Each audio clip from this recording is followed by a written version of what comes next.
Bismillahirrahmanirrahim. Assalamualaikum warahmatullahi wabarakatuh. Alhamdulillahirrabbilalamin. Wassalatu wassalamu ala ashrafil anbiya'i wal mursalin Sayyidina Muhammadin wa ala alihi wa sahbihi ajma'in, amma ba'du. Sahabat beriman yang dimuliakan Allah, syukur alhamdulillah kita bertemu lagi di channel ini. Pada kesempatan yang berbahagia ini, mari sejenak kita luangkan waktu kita untuk bersama-sama kita simak tausiah fenomenal dari guru kita. Tentunya banyak sekali ilmu, hikmah, dan manfaat yang bisa kita jadikan pelajaran dalam kehidupan kita sehari-hari. Berikut ini mari kita simak bersama isi tausiah beliau. Selamat mendengarkan.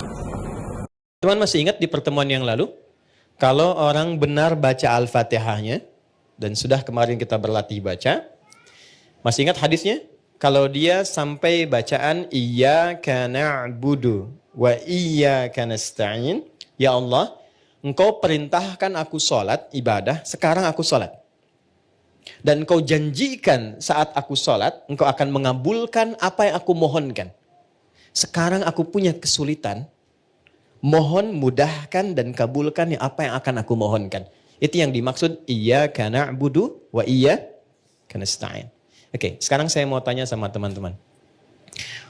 Kalau kita diperkenankan untuk meminta apa saja, dan itu dikabulkan, kira-kira mau minta apa? Surga, baik. Surga kan di akhirat ya. Rezeki, baik. Rezeki di dunia ya. Sehat, apa lagi? Banyak ya? Banyak ya? Dulu kalau nggak salah ada acara di TV itu dalam semenit ambil apa aja gitu kan? Ya, yang kamu inginkan kan?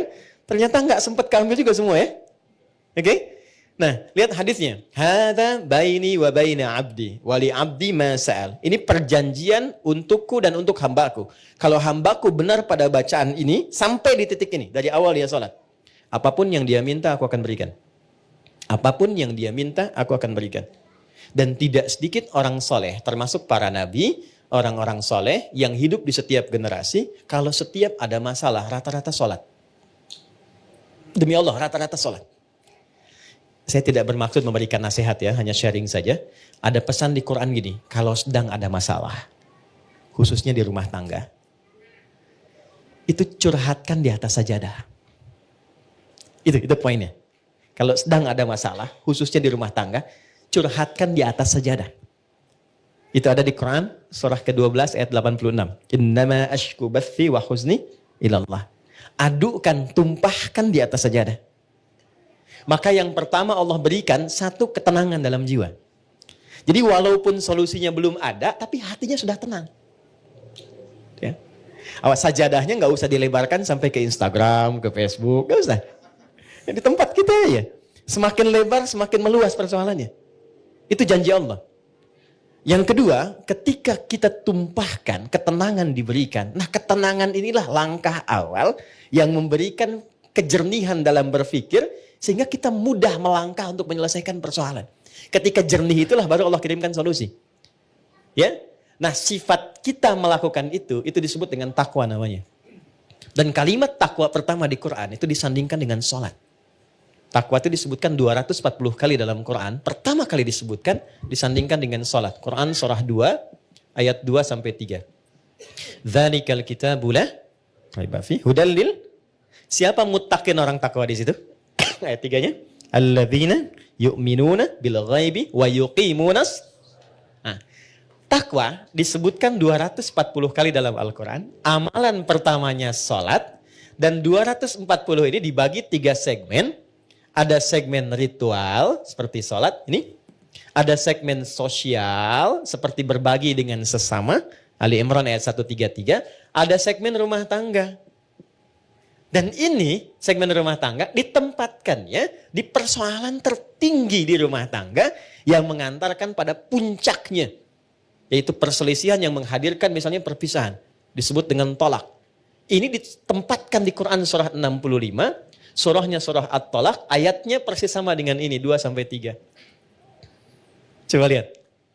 Ini bukan dimirip-miripin ya, saya nggak punya TikTok deh, yang sekali ketik langsung tok jadi gitu ya. Enggak. Ini ada ilmu tentang keserasian ayat-ayat dan nomor-nomor dalam Quran. Ditempatkannya di sini. Wa may yattaqillaha yaj'al lahu makhraja. Siapa yang mampu meningkatkan takwanya kepada Allah dalam konteks ini, yuk salat. Yaj'al lahu makhraja. Dia punya masalah apapun, aku bimbing untuk menyelesaikannya. Dan hidupnya bukan gak punya masalah. Sebelum dihadapi, Allah sudah kecilkan sehingga tak terasa bahwa itu persoalan. Itu poin. Ya. Betapa banyak solusi yang ringan tapi jarang dilakukan. Kita memilih berdebat dengan pengetahuan, dengan kekayaan, dengan macam-macam. Sehingga gak selesai-selesai. Padahal solusinya simpel. Baik ya? Satu ini. Nah sekarang, ada yang lebih dahsyat lagi. Begitu selesai benar baru sampai iyyaka na'budu wa iyyaka nasta'in. Sedang punya masalah apa? Mau minta apa? Ada keperluan apa? Mohonkan. Karena rata-rata bingung mau minta apa, Allah ajarkan satu kalimat yang saat diberikan semua yang kita harapkan dapat. Apa kalimatnya? Oke, setelah iyyaka na'budu wa iyyaka nasta'in, kita baca apa? Ihdinas siratal mustaqim. Itu bukan kalimat biasa, ada rahasia di dalamnya, ada hikmah. Ya, saya tulis dulu ya. Di sini aja. Ihdinas siratal mustaqim.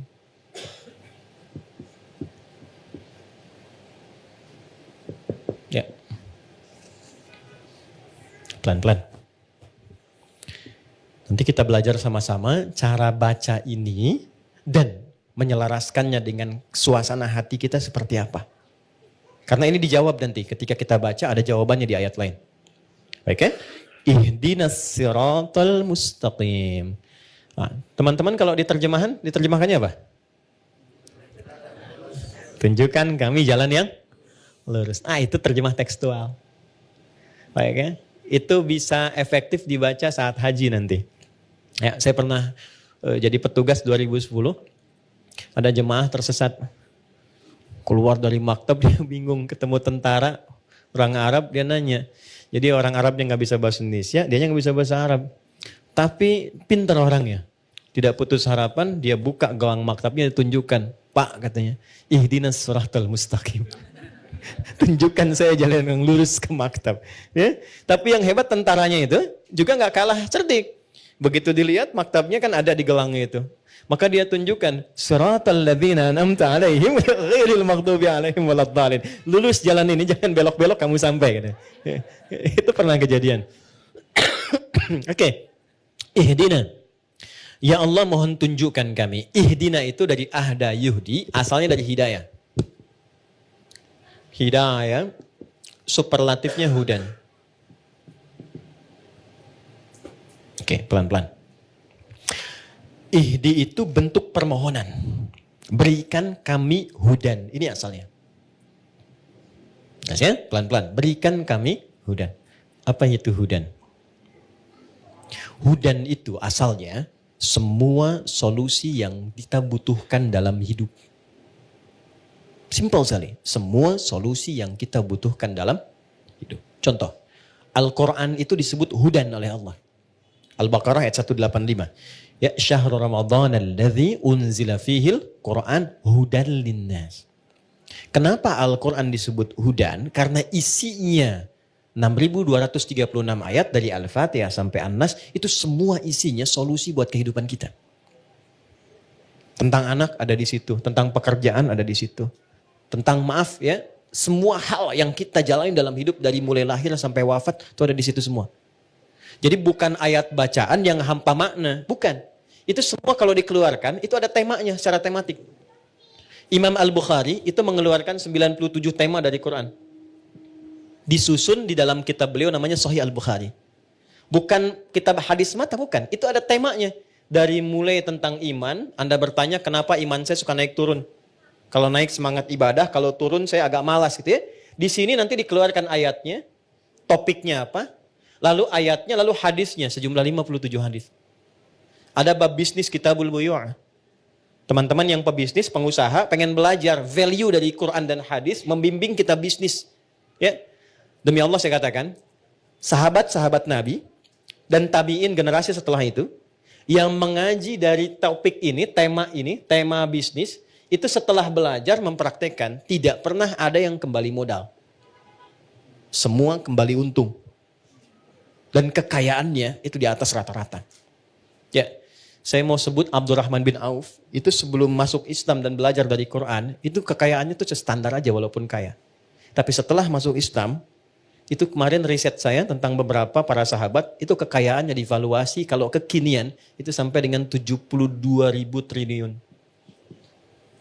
Dan ini riset ilmiah yang kemarin kami kaji, 72.000 triliun.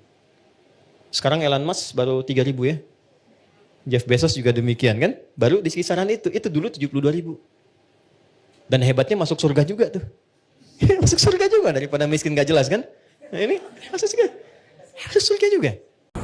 Masya Allah, sangat luar biasa tausiah yang sudah disampaikan oleh guru kita. Sahabat beriman yang dimuliakan Allah, tetaplah di channel ini karena kajian ini belum selesai. Dan masih banyak lagi hal-hal menarik yang akan disampaikan oleh beliau.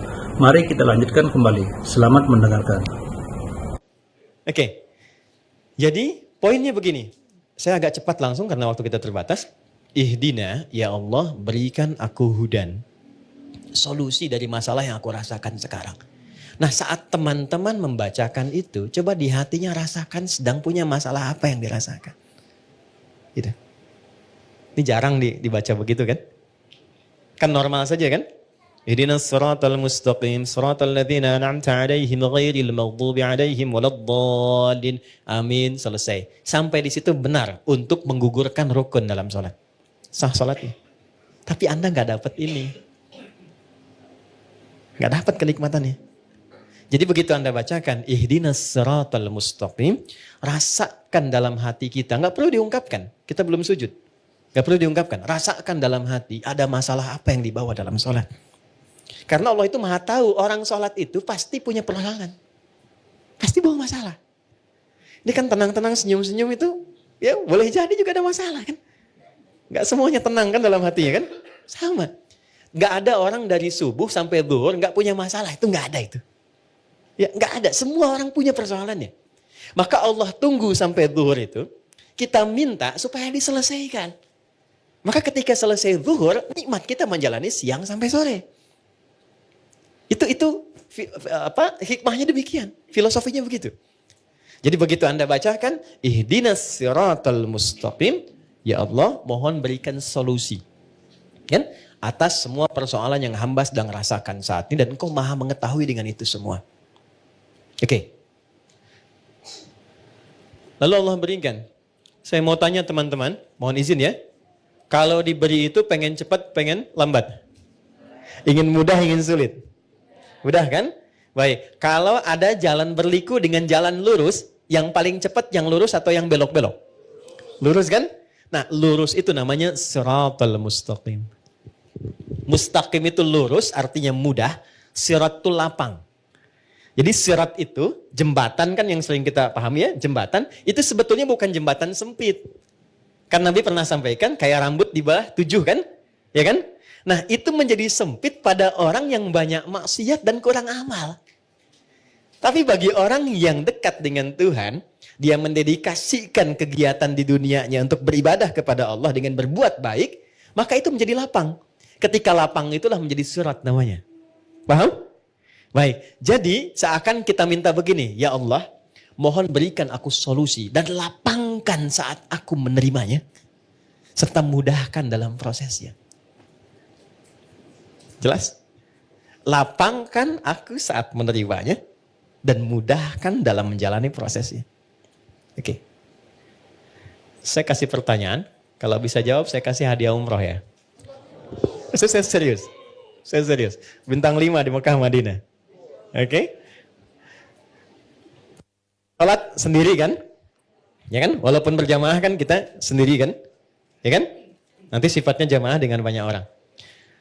Kenapa di sini mintanya tunjukkan pada kami, padahal kita sendiri? Ihdina.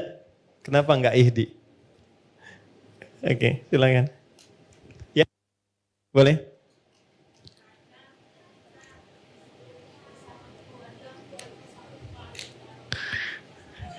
Bagus jawabannya. Sampai Cengkareng tuh. Oke, ada yang lain? Silakan.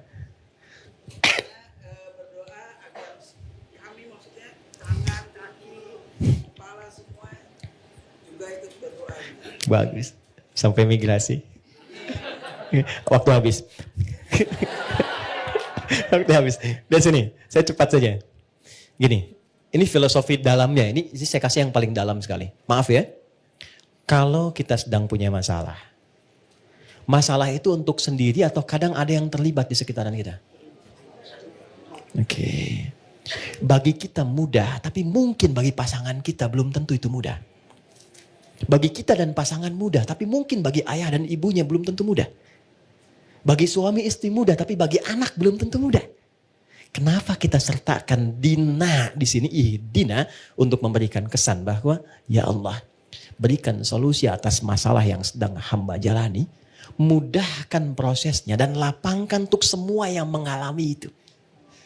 Kalau suamiku di dalamnya, lapangkan hati suamiku pula. Kalau ada tetanggaku di dalamnya, lapangkan tetanggaku.